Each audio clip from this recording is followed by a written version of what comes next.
One of the worst things is when you know you need to perform, right? It's go time. Something is so important for you. The job interview for that dream job, your biggest show as a DJ or a singer, or you want to do a toast at a wedding. I mean, literally so many moments where it's go time and we want to simply be expressive, authentic, in flow.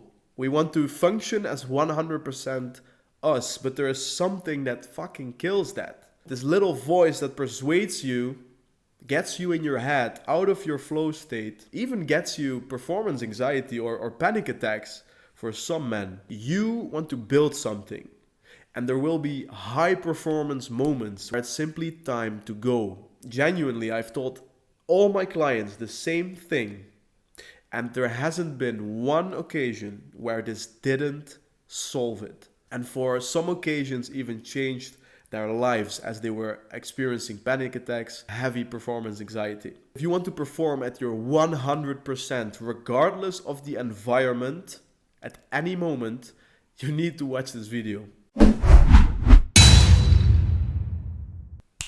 What's up, man? Good to see you. As always, I'm back in the Netherlands for a little while, and I hope wherever you are, the sun is shining, and I hope that every single day things are getting a little bit better for you. Let's get into it. I will never forget this story. I had a client who was completely stuck within himself. He had suffered for many years from panic attacks. He was always afraid that he would throw up. When we started working and started building his new reality, which was as a DJ, he quickly started growing and getting bigger shows. And so at some point, he suddenly had a show for around 2,000 people, which performance-wise and pressure-wise wasn't even comparable with the shows he had done before. So as we neared this show, he was starting to get riddled with anxiety. He couldn't shake the certainty almost that he would throw up in front of that crowd. So I first asked him the question, what is important to you in this show?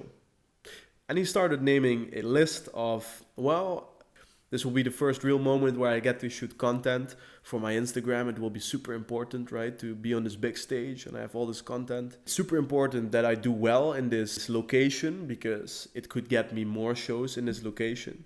He was basically explaining me that in all these different ways, this moment was make or break. It was make or break for him. Everything that he named was about him. And so I referred him back to his purpose. And your purpose is always about other people.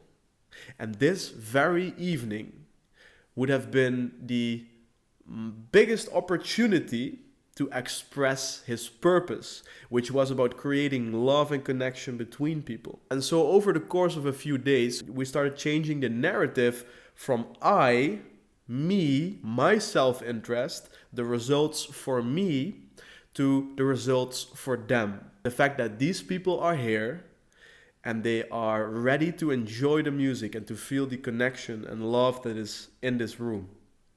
And that it is his responsibility for them to help them achieve that. It isn't his responsibility to boost his ego. It isn't his responsibility to boost his fucking career through the window. No, we started that whole journey for other people. Your purpose is always about other people.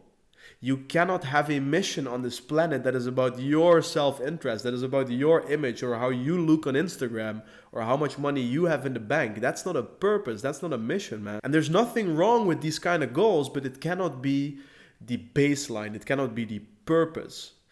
So we started changing the I to we, that it is his responsibility to perform for the people in that room. Man, if you shift serving yourself to serving others, it will alleviate you from all the pressures that creates this anxiety. When you get in front of a crowd, when you go to that job interview, when you do that toast at the wedding, with a sense of, I need to look good, you're gonna face all the anxiety your body can produce. If you do that toast at that wedding for the two people that are getting married, for the connection in the room, for the overall ambience, whatever you care about, as long as it's about others, then you'll perform at 100%. I can sit here and give you examples from all my clients all day long, but I don't think you need to hear that. It is the paradoxical way of life, where if we do not focus on our self-interest, but on serving others, and we perform better, and indirectly we get a lot more than we could have hoped for. It's the way of the universe, man, and you just have to experience this. The next thing you will do where you need to perform, where you know that anxiety or nerves can get to you, change your perspective to the people in that room. Try to attach your purpose to it. And you will feel this sense of responsibility.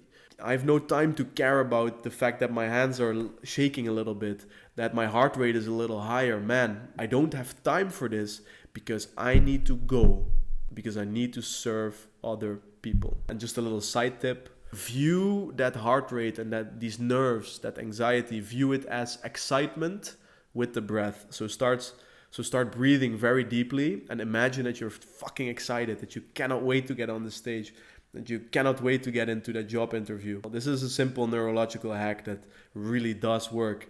But the main narrative, the thing that will really shift and change your life if you're struggling with performance anxiety or getting in flow, is removing all the fucking focus on your self-interest. It doesn't matter. It truly doesn't matter what you will get out of it. The only thing that matters is what you can do for others with that performance. How it will help you get further in your purpose. And for now, I think that's it.